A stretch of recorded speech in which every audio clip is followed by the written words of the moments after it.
So my name is Naomi Chakraborty, and I will be discussing metamemory, metacognition, and how it kind of ties into the information processing theory.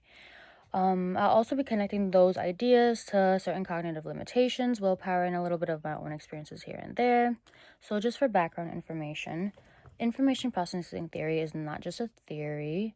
It includes like a whole framework to understand how adults and children are able to learn. It grew from the idea that humans are like processing information like computers, but then that theory expanded beyond that, and it helps us today be able to understand the mental processes that are involved in learning, figuring out what the problems are, solving those problems, and recalling information and remembering. When we're looking at those two processes being metacognition and metamemory, it kind of so the information processing theory does conflict a little bit with Piaget's theories because developmental psychologists wanted something a little bit more rigorous and a little bit more experimental. But it still became very influential that a lot of developmental psychologists that study this topic were able to find out many different things.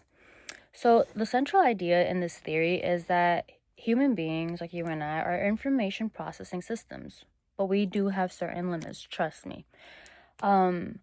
So with our processing speed and the amount of information we could take in, and then also like the different types of information or like the things that we're able to pay attention to at the same time, they're like restricted. And I could say that for me, and I didn't just figure this out quite some time ago, that even though I wanted to go ahead and take this in while I'm doing this and then also think about planning this out, it doesn't work. I'm gonna forget my keys or forget where I parked somewhere.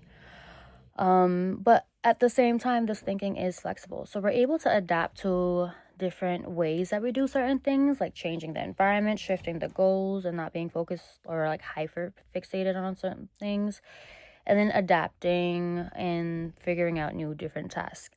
And these characteristics are able to provide the foundation for understanding how metacognition and metamemory develop. Today, I'm going to be trying to explain what the metacognition, what they are, how they differ, and how they develop across childhood, and how the limitations are able to influence the two stages. Later on, I'll be including in a little bit of research to figure out and add in where I best seem fit. With metacognition, it's usually described as thinking about your own thinking. It refers to the awareness of your own cognitive processes and your ability to monitor and regulate how you learn. So this includes noticing when you don't understand something, deciding when to change strategies, and evaluating how effective those strategies are. So this term was introduced by the developmental psychologist John Flavell, who emphasized that monitoring your thinking was a very important part of cognitive development. Metacognition also has two main components. The first is metacognitive knowledge, which includes declarative knowledge about what you know, procedural knowledge about how to use strategies, and conditional knowledge about when and why to use them. The second is self-regulation, which involves planning how you will approach a task, monitoring your progress, and evaluating how well your approach is working. Now, what is metamemory? Metamemory is, I keep saying metamorphosis, but at this point, it's okay, is a specific part of metacognition. It refers to your knowledge about how this memory works, which includes knowing when your memory will be weak and recognizing when you need a different strategy, or understanding which strategies kind of help you remember certain things better. Metamemory becomes especially important in school settings because it guides children when to use these strategies as rehearsal or categories. The difference is mainly one scope. So metacognition is broad and covers all the thinking processes, while metamemory focuses specifically on the memory in itself. So both are very important for regulating learning, but metamemory explains how and why children are able to retain certain strategies, and they select certain memory strategies as well. So in early childhood, right, that's going to be one of the ones that we're talking about, metamemory is very limited. Preschoolers are often believe that they could remember more than they actually can. Kindergartners don't always understand that their memory fades quickly, but they rarely suggest certain strategies to help themselves remember more or remember better. Their metacognitive skills are also very limited. They struggle to plan, monitor, or evaluate their thinking. By middle school, these processes actually end up improving dramatically. So in middle childhood, like with fifth graders, they're able to identify when they are able to likely forget something, and they're able to use different strategies like mentally retracing their steps backwards or organizing information. Children also monitor how well their strategies are working and explain how they're able to remember certain things. Now, with the limitations, right? Information processing theory highlights how our cognitive abilities are limited. So, Baumeister's research on willpower shows that self-control and what was the other one?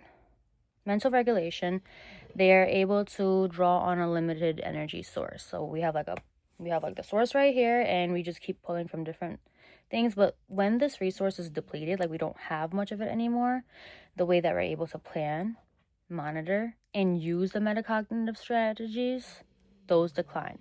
That also kind of explains why people like me sometimes struggle to apply metacognition under fatigue or stress. Just because I think I can doesn't mean that I can because of the depletion of the resources.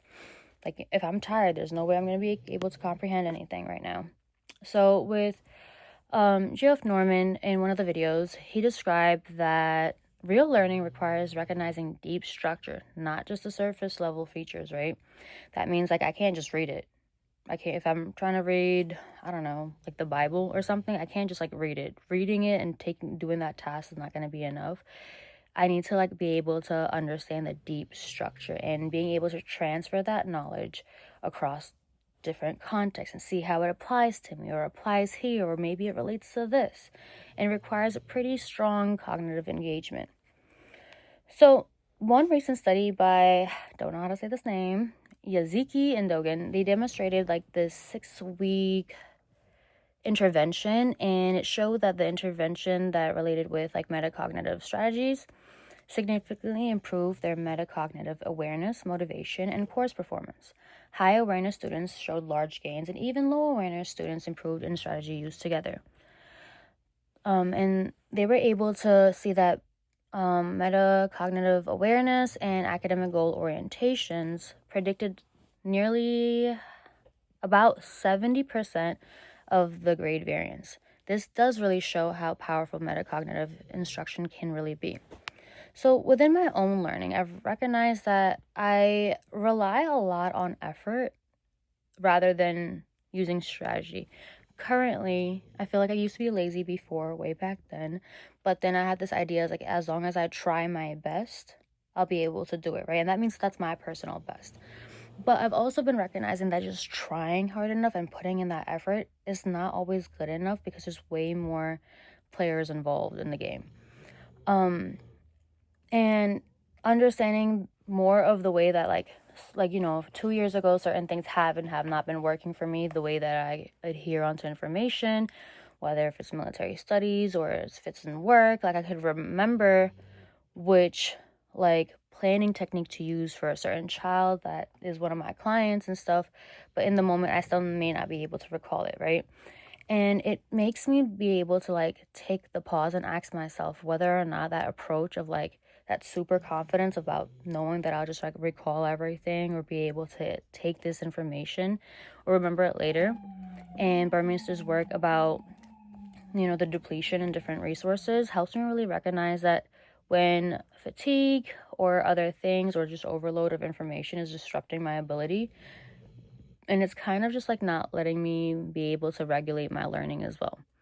So in conclusion, right, metacognition and metamemory are really important developmental processes. It helps me and everyone else how to understand how children and even adults like you and I learn. And it can grow like quite a lot from childhood, which are influenced by cognitive limits, and then strengthened with certain types of practices. So in school, we're able to go ahead and like they provide us like what to learn, but sometimes we're not able to apply how to learn it. And that's the end of my video.